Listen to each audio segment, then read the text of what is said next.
नाम योगीशी नाम गुरुनाम शरणेषु कोटिशः नमन. I'm Nandini Asmi from BNY second year. So just Swamiji, we have done workshop and I have combined the collective knowledge of 3 days workshop in this presentation. So just few minutes.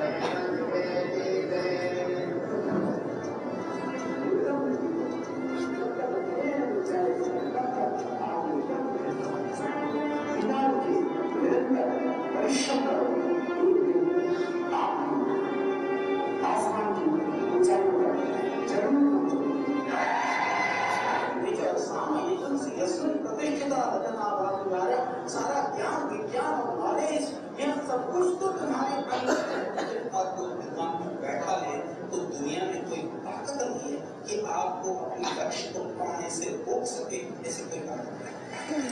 तो उसको अपने दिमाग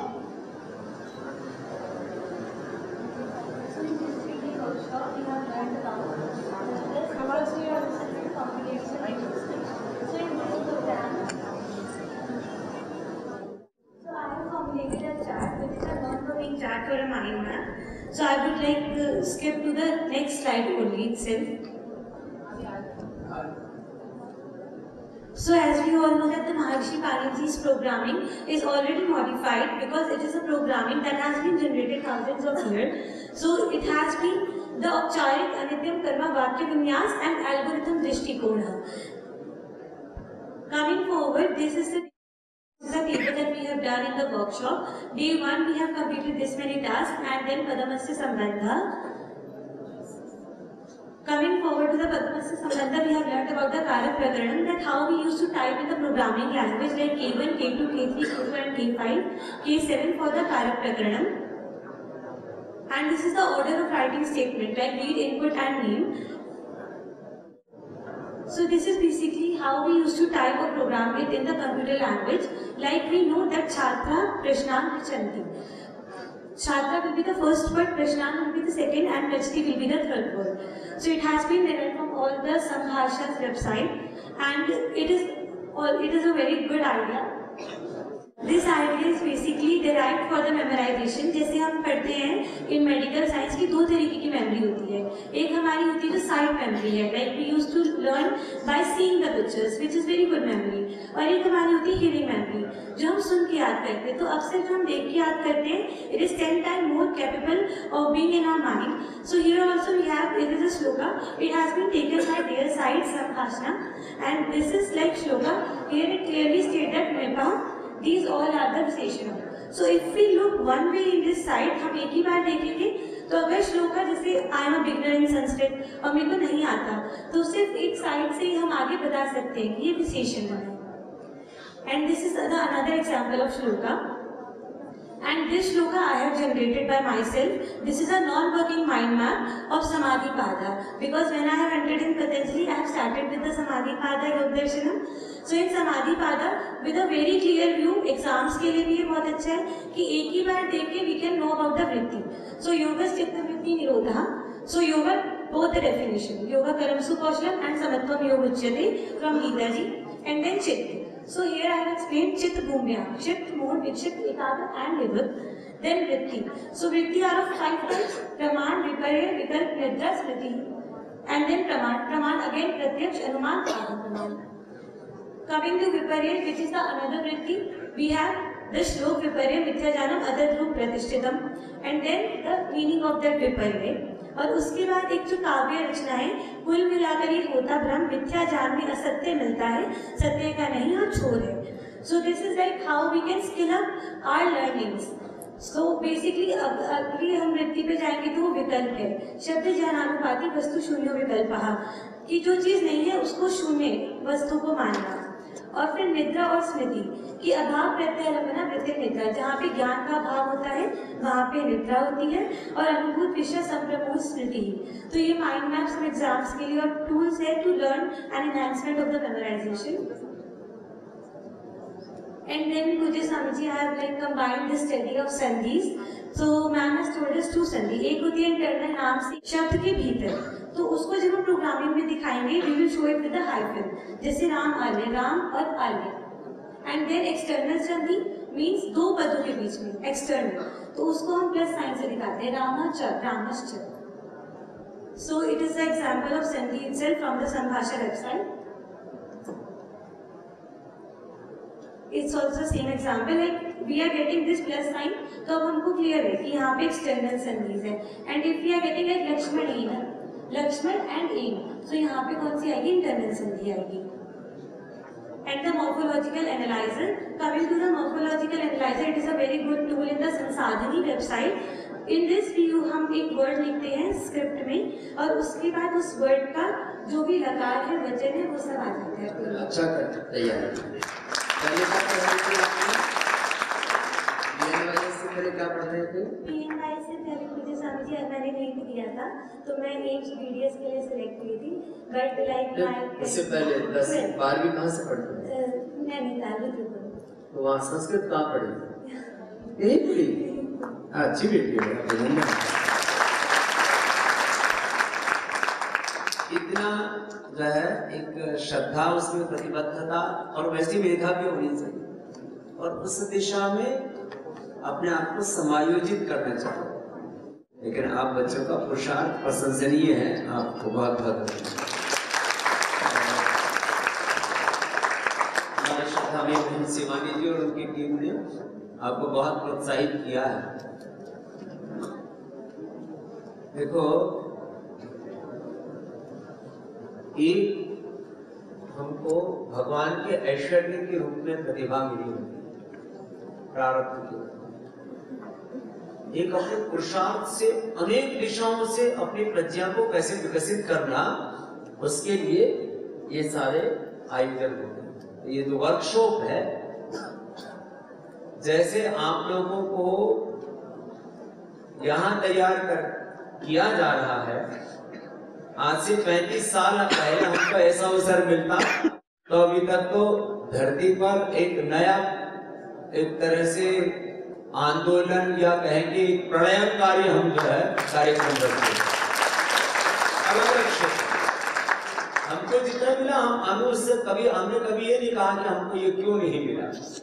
तो आपको सैकड़ों प्रकार का सौभाग्य मिलता है, सैकड़ों दिशाओं से अपने मेधा को, अपने ज्ञान को, अपनी अनुभूति को विकसित करने, और उसमें ये सारे तत्व आपकी सहायता करेंगे।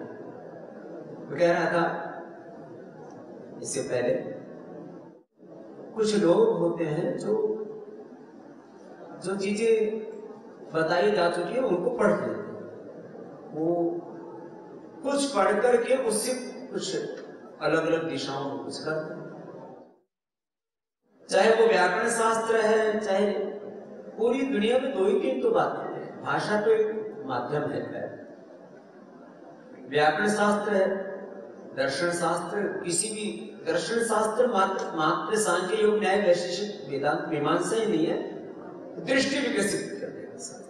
और जैसे मैंने व्याकरण के बारे में बोला, व्याकरण के लिए व्याकरण, शास्त्र के लिए व्याकरण, और इस पूरे जगत के प्रपंच को, सर्वशास्त्र और सारे अस्तित्व को समझने के लिए व्याकरण। अब आप कैसे पढ़ रहे हैं व्याकरण? हमने तो अब तो मैं उसको अनुभव करके कहा, हमने व्याकरण के लिए व्याकरण, शुरू में तो ऐसे ही था, व्याकरण के लिए व्याकरण पढ़ा, व्याकरण पढ़ते पढ़ते ये पता लगा तो शास्त्र के लिए, तो फिर शास्त्र को भी समझने की कोशिश की। फिर जब शास्त्र को भी समझा तो सब सारे शास्त्रों का प्रयोजन तो सेवा से और अंतिम सत्य की अनुभूति से, तो ऐसे हमारी प्रज्ञा विकसित होती जाए, तो हम ऐसे प्रज्ञा के आरोहण पाते जाएं, तो जीवन बहुत विकास होगा। और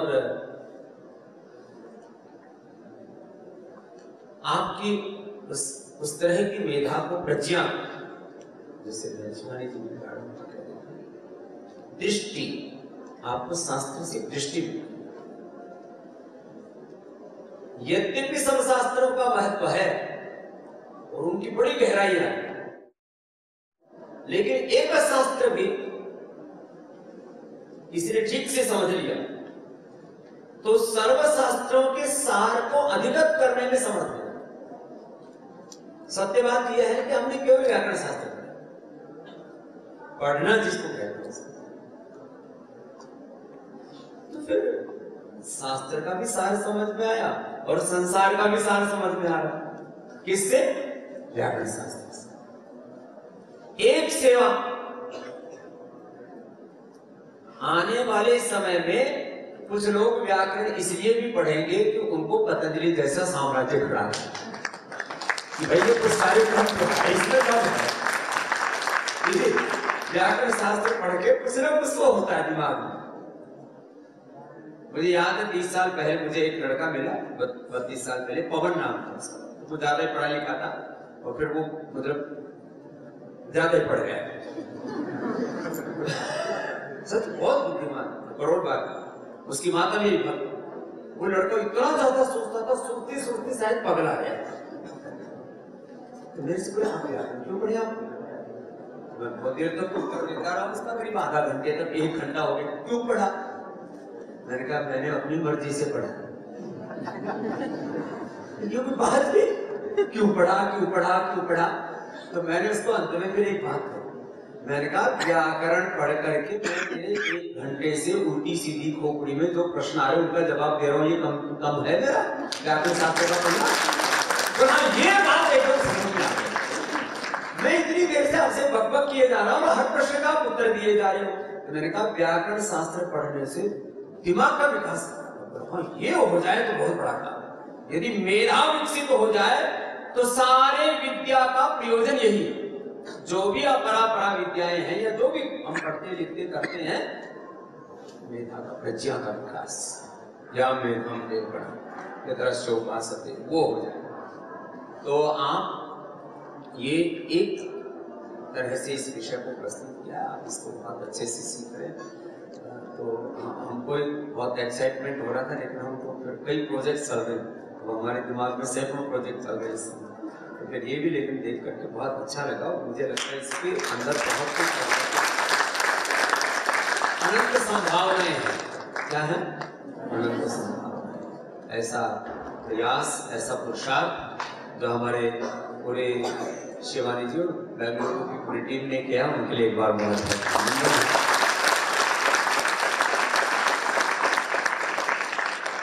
ये जो है सनातन और नूतन का पूरा समावेशन करके जो पूरा, इसमें तो अभी एक तरह से एक प्रारंभ मात्र है, इसमें अनंत अनंत जो है ऊंचाइयां हैं।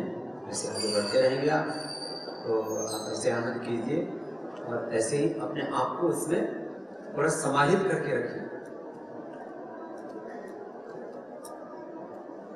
और एक ऐसे शास्त्र, व्याकरण शास्त्र क्या होता है? ऐसी सेवा, जैसे मैं बार बार कहते ही रहता हूँ सबसे कि आप एक सेवा में लग जाओ, फिर सारी चीजें आपको, उसी की इतनी शाखाएं होती हैं, उसी में आपको सब चीजों की गूढ़ता में जाने का अभ्यास हो जाएगा। मैं दुनिया के राजनेताओं से मिलता हूँ, मैं दुनिया के वैज्ञानिकों से मिलता हूँ, इन्वेस्टर्स से मिलता हूँ, पर्यावरण विदों से मिलता हूँ, अलग अलग जो सैकड़ों दिशाएं हैं इस प्रपंच की, सब लोगों से मिलता हूँ। तो एक सब जगह एक चीज कॉमन है, किसकी कितनी प्रज्ञा। पूरी दुनिया के धनवान देख लो, 99% धनवान ऐसे ही मेधा से, प्रज्ञा से, किस समय कब कौन सी चीज को कैसे कब करना, उसे। विश्व के 10 धनवान लोगों के बारे में एक दिन मैंने जानने की कोशिश की। सारे के सारे अत्यंत अभाव और संघर्षों में, असफलताओं और ऐसी चुनौतियों के बीच में आगे बढ़े, और आज सबसे धनवान और उनको धनवान होने का अहंकार भी, क्योंकि उनको पता है हम तो धनवान बने तो ईश्वर ने हमको भेजा दिया हमने। ऐसे मैंने दुनिया के 10 टॉप 10 पॉलिटिशियंस के बारे में पढ़ा, ज्यादातर क्योंकि रिकॉर्डिंग पर नहीं डफर, मतलब संसार की दृष्टि से किसी काम के लिए उन्होंने कोई पॉलिटिकल कोई एक आइडिया उनको आया, लीक कर गए ज्यादातर दुनिया। देखो पुतिन को बहुत समझदार आदमी थोड़ी है, शी जिनपिंग या किंग जोंग या बाइडन या भारत के बारे में कहना ठीक नहीं, तो ये जो भी आप लोग देखते हो राजनीति में इधर उधर, आपके बहुत बड़े वैज्ञानिक, बहुत बड़े वैयाकरण, बहुत बड़े दार्शनिक, बहुत प्रज्ञावान, ऐसी कुछ चीज, लेकिन कुछ चीजों में लगे, मतलब जिनके मतलब शास्त्र की भाषा में तो खोजने की और अनाड़ी भाषा में खोदने की आदत है। खोदने की और खोदने की आदत ही क्यों होती है, वो पहुंच जाते हैं, लेकिन उसमें भी 3 तरह की चेतना बने, एक तामसिक, एक राजसिक, एक सात्विक। तो आप खूब खोदो और खूब खोजो, लेकिन सात्विक तरीके से आगे बढ़ो।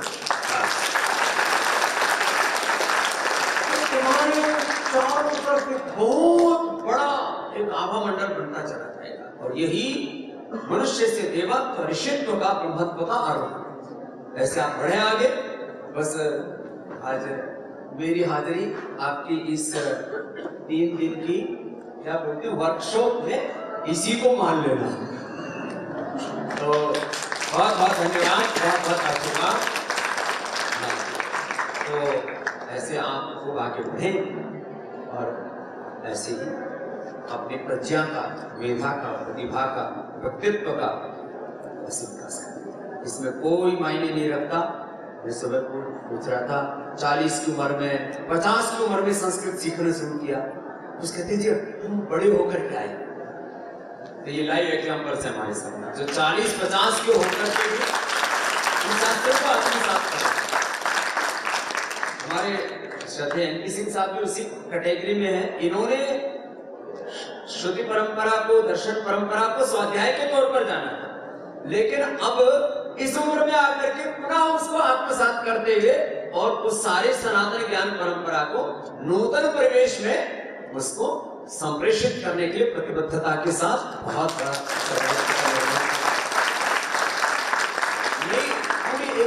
और फिर हर दिन सीखने के लिए अपने हृदय और मस्तिष्क को ओपन रखते हैं। तो आप सब ऐसे ही इसे आगे बढ़ते हैं। तो खैर मैं बोलता रहूंगा तो आपको ऐसे इंटरेस्ट आता रहेगा, अगला भी देखना है। तो बहुत बहुत धन्यवाद, बहुत बहुत आशीर्वाद। कल हमने दिखाया था हमारी मातृ संस्था संसारणी, इसमें प्रक्रिया भी है, क्या आपने देखा है कि प्रक्रिया भी दिखाते हैं इसमें। हाँ एक्चुअली इधर बहुत सारी चीजें आप देखिएगा, सूत्र पाठ है, धातु पाठ है, कितने धातु है?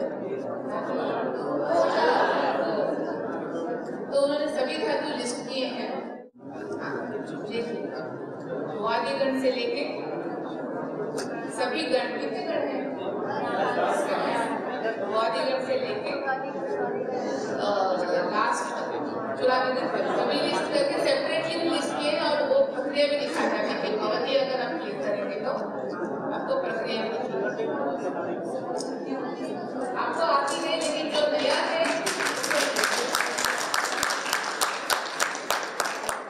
इनका रियली कमेंट, ये ग्रुप पूरा कमेंटेबल अच्छा काम कर रहा है बिना किसी निस्वार्थ काम। प्रयोग भी उन्होंने दिखाया, आप इसको जाके एक्सप्लोर करेंगे दोपहर को। ये देखिए इसमें कहाँ एग्जाम्पल्स दिए हैं, यूसेज है, कहाँ इसका प्रयोग हुआ है, भगवती शब्द का वो भी देखा है, देख सकते हैं। विच्चः सर्वो भवति ईदं पूर्णता पुत्रस्य मेघदूतं यत्र लेकर देहत्वं प्रयोग। और इसी धातु का भाव कर्म में भी कैसा प्रयोग, how does this here come, here कैसे आता है यहाँ पे?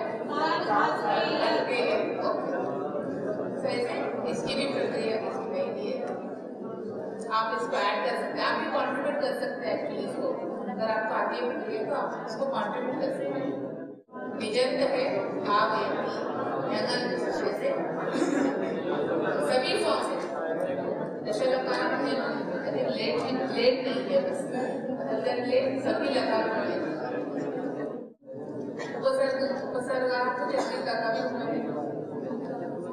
संबंधित सभी है। You can go and explore, actually हम एक्सप्लोर करेंगे तभी आपको इसका ज्ञान होगा। सभी ने देखा है, किससे यूज किया है आपने इसको? एग्जाम्पल आपने स्मरण, कोश, हाँ, यस, नेक्स्ट इज कोश। तो आपने koshar.sanskrit.com यूज किया है,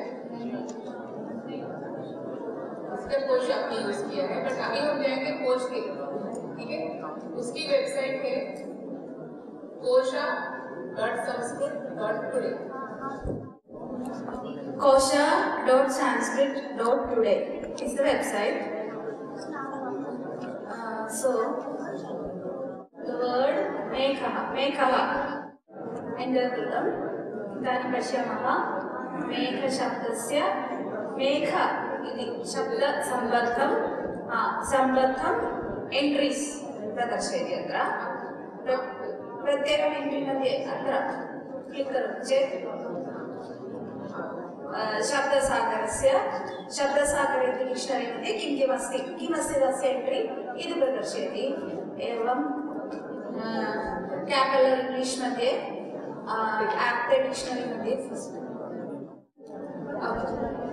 शब्दसागर entry you can see Cappeller EX all these are English dictionary। एतत् सर्वं केचन इंग्लिश डिक्षनरीस् तः अपि अत्र प्रदर्शयति। पुनः एप्टे हिंदी डिक्षनरीस् तः अपि प्रदर्शयति किमस्ति इति। एवं वाचस्पत्य किमस्ति इति प्रदर्शयति। मोनियर विलियम्स शाब्दकल्पद्रुमः, एवं अमरकोश शब्दकल्पद्रुमे मेघशब्दस्य एण्ट्री व्युत्पत्ति अपि दर्शयति। एवति मेघः धातुः, तदनन्तरम् अच् प्रत्ययः, तत्सर्वं। So if you don't know certain vigraha, you can go to this website। शब्दकल्पद्रुमः एवं वाचस्पत्यं च एतादृशरीत्या एव अस्ति। अतः तस्य तत्सम्बद्धं प्रक्रियासम्बद्धं संशयः वर्तते चेत् अत्र गत्वा द्रष्टुं शक्नोति। यदि आपको कोई प्रत्यय नहीं मालूम है कि किससे बना है, रुमाली से बना है या तो कृत प्रत्यय है या तदित प्रत्यय, आप इन उठा के देखेंगे तो आपको बिल्कुल मिलेगा और उसका प्रयोग भी होगा। और इसमें पदे एक्चुअली हमारे इधर कल्पद्रुम है कि पर्याय है तो ऐसे लिखा हुआ है वन ये प्रथमा ये है, दूसरा हमारे कोश से सिनोनिम्स लिखा हुआ है, वैसे ही बाकी कोशों से भी सिनोनिम्स मिल जाता है। ये शब्द एवं वर्तते।